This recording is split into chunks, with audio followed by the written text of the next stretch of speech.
Keeping Up with Jones, the Lonnie Jones podcast adventure. I am your host, Lonnie Jones. My wife Jackie and I moved to the city of Huntsville in 1986 for me to be a youth and family minister. I have been a minister since 1980. I have served in this community as a police chaplain assigned to a SWAT team since 1992, and I've been in private practice as a licensed professional counselor since 1998. I'm also an adventure educator and an avid outdoorsman. I dabble in rock climbing and I goof around with Brazilian Jiu-Jitsu. Our life has been full of many wonderful experiences and some just outright adventures. I used to write about those things in a little church bulletin article. So now instead of asking you to read those things, we're just going to talk about them in our podcast. And as we talk about them, we're going to talk about the facts. The facts lead to concepts, and the concepts lead to application. One caveat about the facts is, for the most part, we're going to tell you the facts just as they happened. But every now and then, we're going to tell you the way other people have told us they remember it happening with a little bit of embellishment. It's all good, clean fun and for educational purposes.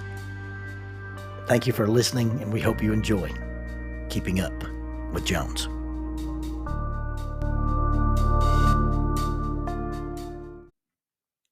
Faulkner University announces a 60% tuition discount for members of the Church of Christ. Now, there are some guidelines. This 60% tuition reduction is applicable to adult undergraduate Bible degrees or graduate Bible degrees from the Curley Graduate School of Theology in the VP Black College of Biblical Studies. You must satisfy all admission requirements and maintain satisfactory academic progress. You must remain continuously enrolled, including summers, until the completion of the degree. You must provide a letter from an elder or minister, preferably on church letterhead, verifying that you're an active member of a Church of Christ congregation prior to your initial enrollment. This offer applies to adult undergraduate degrees such as biblical studies, youth and family ministry tracks, and it also includes graduate degrees. And those are the Master of Arts in Biblical Studies, the Master of Arts in Family Life Ministry, or a Master of Theology, and it also applies to the PhD in Biblical Studies. For undergraduate inquiries, please contact Adult Enrollment, 334-386-7140, 334-386-7140, or Adult Enrollment at Faulkner.edu. That is Adult Enrollment at Faulkner.edu. For graduate inquiries, please call 334-386-7539, 334-386-7539. Graduate enrollment at Faulkner.edu. That is graduate enrollment at Faulkner.edu. Faulkner University is a sponsor of Keeping Up with Jones, the Lonnie Jones podcast adventure.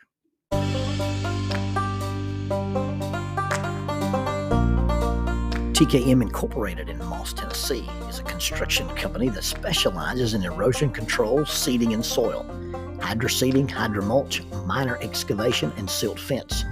They also provide traffic control and construction signs. Their business is keeping people safe, but their passion, their mission, is they wish that all men could be saved. TKM has adopted the nickname the King's Men because as they serve you, they also serve the King.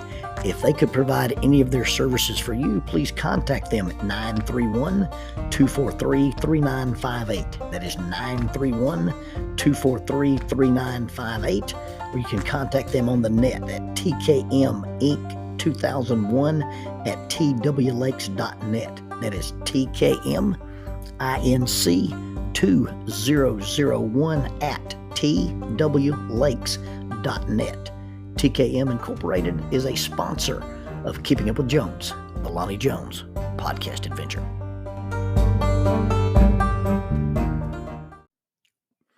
I will apologize in advance for the imagery, but I was shirtless at the dump. I was at the city dump and I was unloading a trailer full of construction debris that we had taken from the projects that we're doing at our house. Now, it was a wet day. The ground was wet. The stuff in the trailer was wet. And so here I was at the city dump, and I had decided to unload this trailer and not wear a shirt. Now, it's bad enough that I have all these abdominal scars from the multiple times they've unzipped me and field dressed me like a deer, but I'm also, I'm also a fuzzy little dude. You know, every morning I walk into the bathroom and that middle-aged man scares me. Get out of my bathroom. And by the way, sir, where can I get one of those sweaters? I've been known to tease teenagers when they make fun of the fact that I don't have any hair on my head and say, look here, son, I've got hair in places you ain't even got places. So here I am at the city dump, unloading construction debris. And yes, as hard as it is to picture, I am shirtless. A guy in a professional truck and trailer combo backs in right beside me. I'm standing there throwing things out of the trailer, and he gets out. He's in a professional construction worker t-shirt with the company logo on it. He walks around the corner of the trailer that he's backed into this place, and he stops and he looks at me. I pick up a 4x8 piece of sheetrock over my head, and I walk through the mud and I throw it onto the pile that I'm building. He pulls the pin out from the doors of his trailer so it can swing open. And then as he walks up to the front of his truck to grab the lever that controls the hydraulic, he just simply looks at me and says, "So, is this your vacation?" I said, "No, I'm not on vacation. I'm not on vacation. I just didn't want to ruin my shirt." I mean, who does this kind of stuff on their vacation? A similar thing happened to me when my brother and I were camping at Fall Creek Falls. For a number of years, I would go up and be the guest speaker and the resource person for a middle school retreat from Middle Tennessee Christian schools. They would come in and stay at the lodge or stay at the group camp, and they would stay there Monday, Tuesday, and Wednesday. They'd depart at noon on Wednesdays. I'd go up on Monday and join them. And like I said, I would run games, I'd do experience-based learning and speak. And then when they would leave at noon, I would go to one of the campsites, and my brother would come up from Montgomery and join me, and we would adventure and climb and explore in the park. And so we're here. We're setting up our camp. My brother has got a tent to sleep in, and I was driving in a Isuzu Amigo, a little white canvas top Jeep truck combination thing, and it didn't have a back seat. And so I had taken this flat pseudo truck bed and I had built a platform. I had taken some 2x4s and some 2x6s and it made me this raised little platform with a sheet of plywood. And I put a mattress on it and my sleeping bag on it. And that's what I camped out in.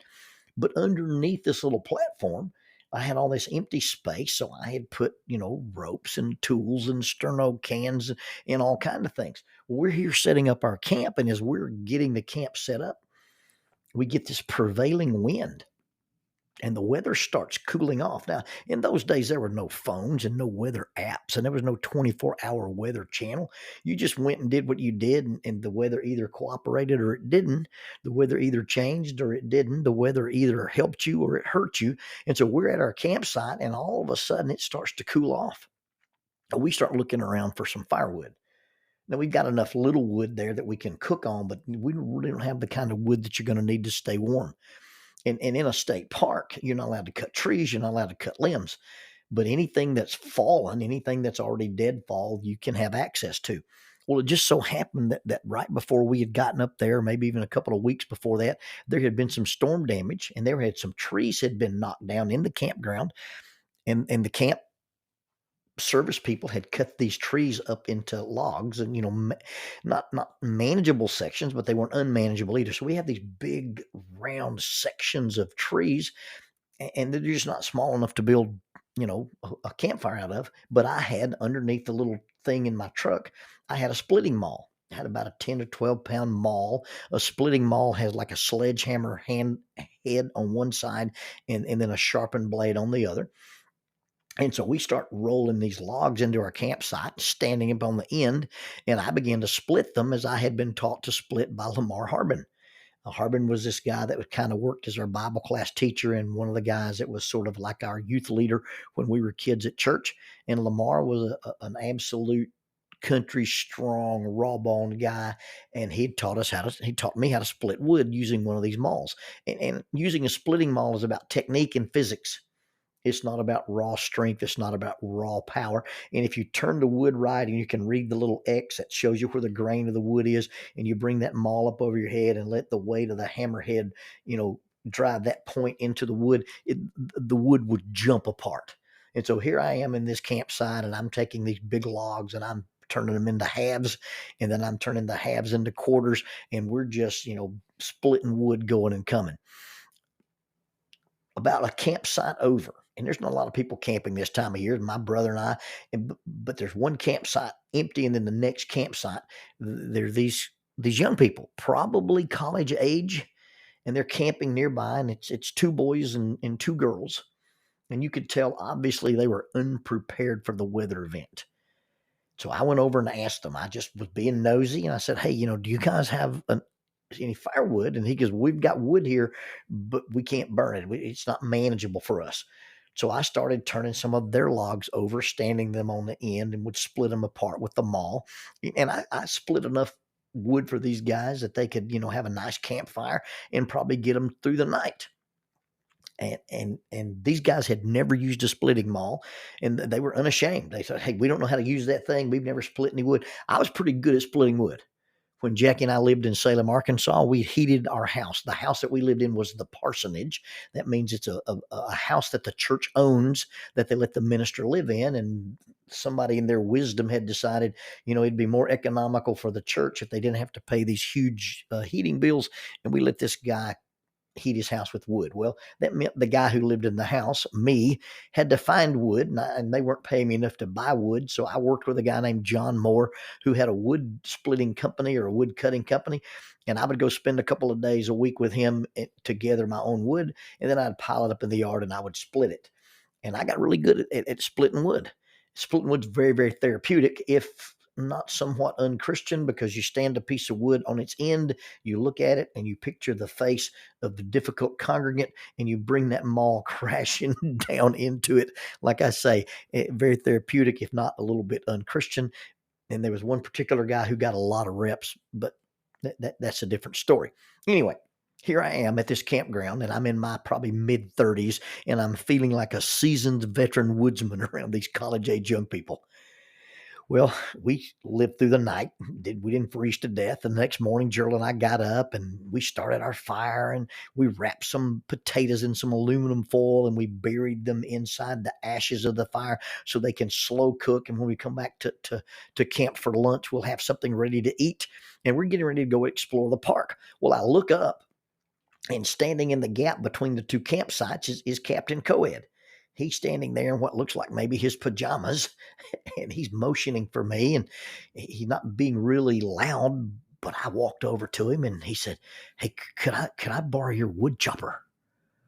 And I said, "You guys need some more firewood split? I'll be glad to come over and help you guys out."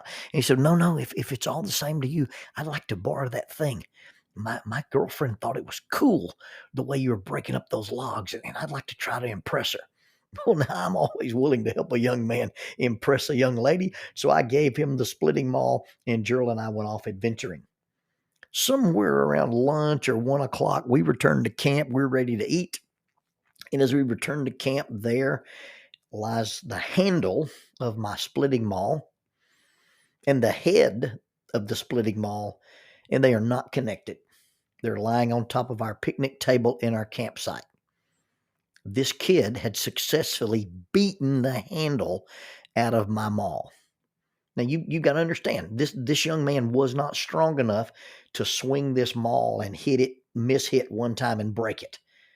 This means he's had to hit this thing a multiple number of times in order to destroy this handle. Now, what's happening is he's trying to bring the head of this maul into the center of a piece of wood, and he's missing it not by missing and hitting the ground.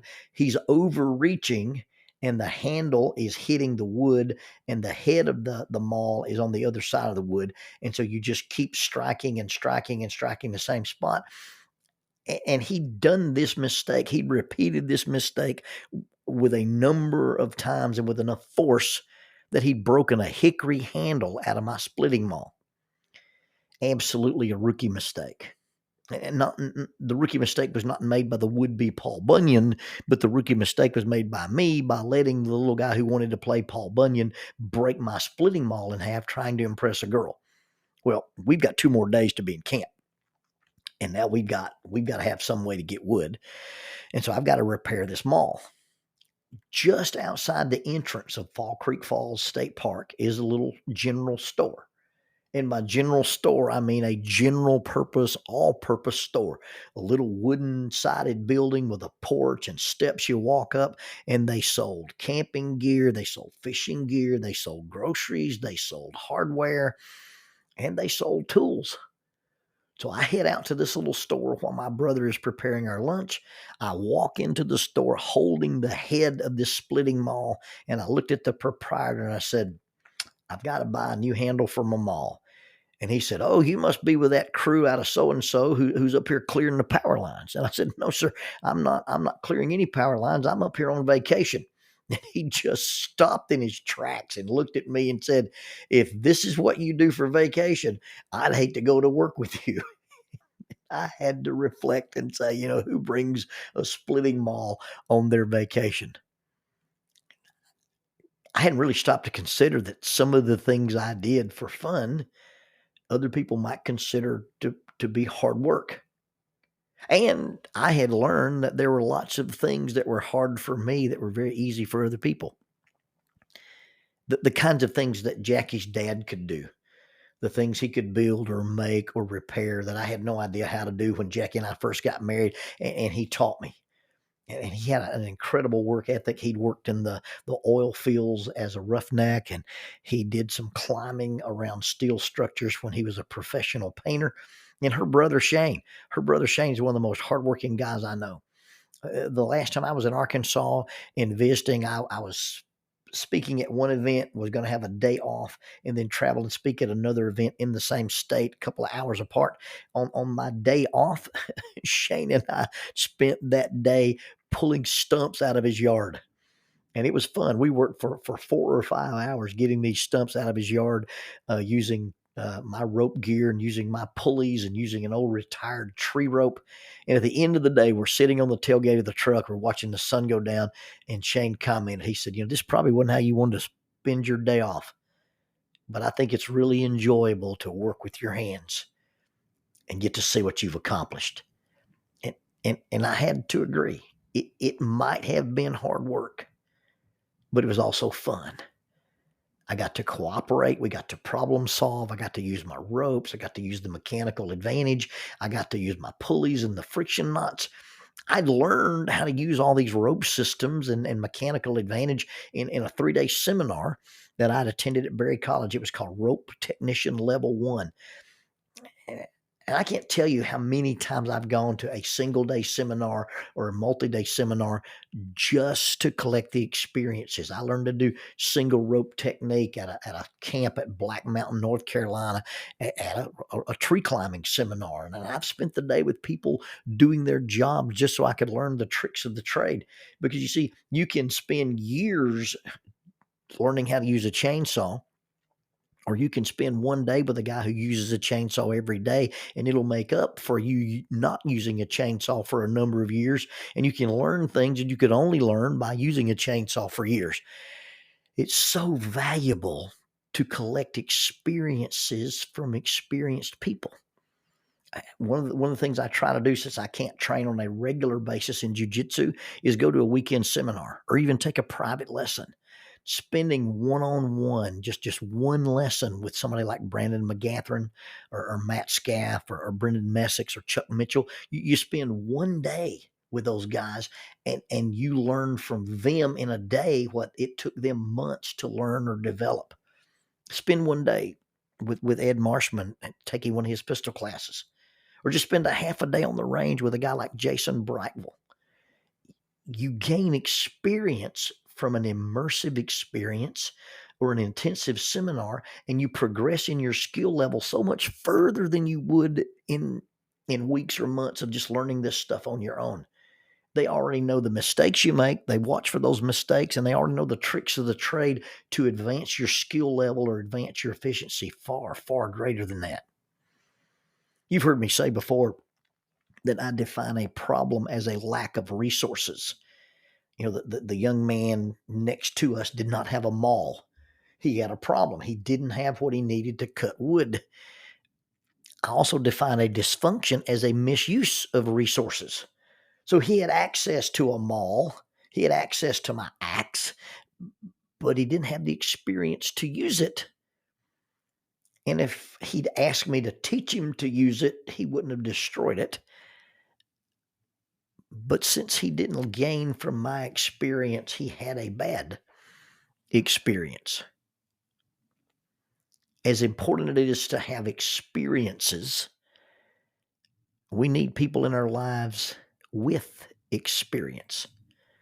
We need to surround ourselves with people who are experienced. We need people in our lives to either help us supply the resources or teach us to use the resources we already have. I was on another retreat years and years ago, and it was my habit to get up on Saturday mornings and go for a little run. And a young man named Justin Birdwell said, "Hey, in the morning when you go for a run, can I go with you?"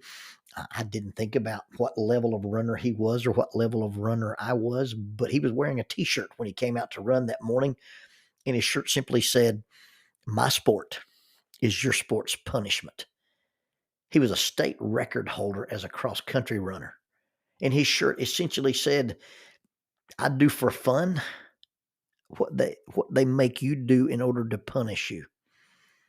The thing that you dread, the thing that you hate, the thing that you consider to be terrible is the thing that I do for fun." As valuable as experiences are, you need to surround yourself with people who are experienced. You need to surround yourself with people of experience. The things that we think are hard or impossible are sometimes like play. They're like recreation. They're like vacation for those who have a vast level of experience.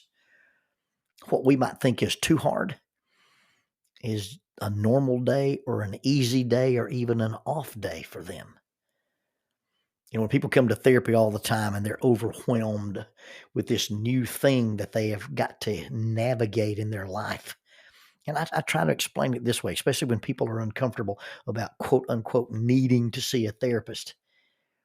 As a therapist, I see these kinds of situations regularly. I see marriages that are in trouble.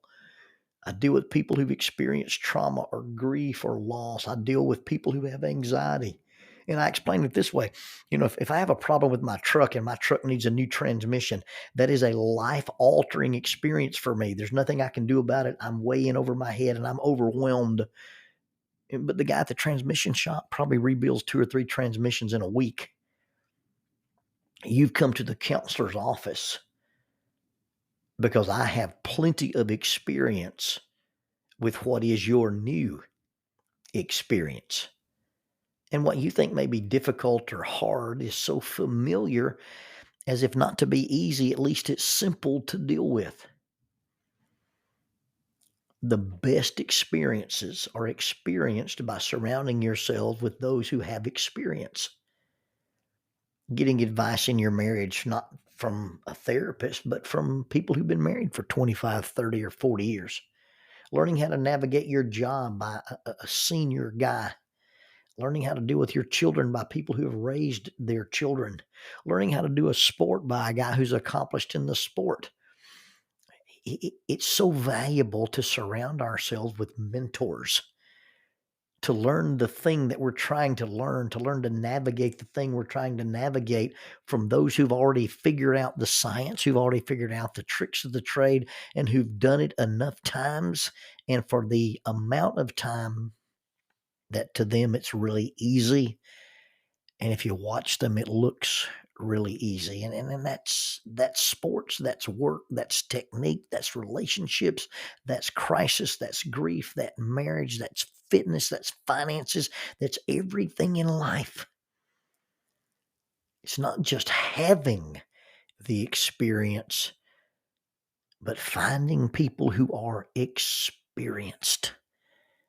And if we just use that simple knowledge, if we use that simple thing to look at the people who already know and already know how or know what to expect, if we could surround ourselves with the experienced, then when we have to experience the difficult things in life, those things that before we surrounded ourselves with the knowledgeable people, with the experienced people, before we were surrounded by those resources in our lives that could help us to learn to use our resources more efficiently and more effectively, if we could do that, then the things in life that look difficult, the things that look hard, or even the things that when we first encounter them may feel like they're impossible, if we relied on the experiences of the experienced, we'd do those things, we'd navigate those things,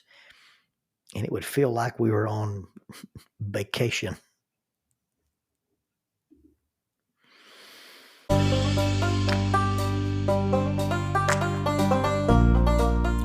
Using the tool of shortwave radio, World Christian Broadcasting literally covers the world every day with the gospel. They use 2 large curtain antennas. One is located in Anchor Point, Alaska, and the other in Madagascar. They send out messages that are recorded at their international home in Franklin, Tennessee. They make available 40 hours of broadcast every day. The broadcasts are made in English, Chinese, Russian, Spanish, Portuguese, Korean, English for Africa, and Arabic. They would love for your group to visit them. You can bring your ladies group, your youth group, or your men's group. Just give them a call at 615-371-8707, 615-371-8707, or you can go to 3Ws worldchristian.org, find the Donate Here button, and make a financial contribution to support this work that literally covers the world every day with the gospel. World Christian Broadcasting, in cooperation with Keeping Up with Jones, the Lonnie Jones podcast adventure.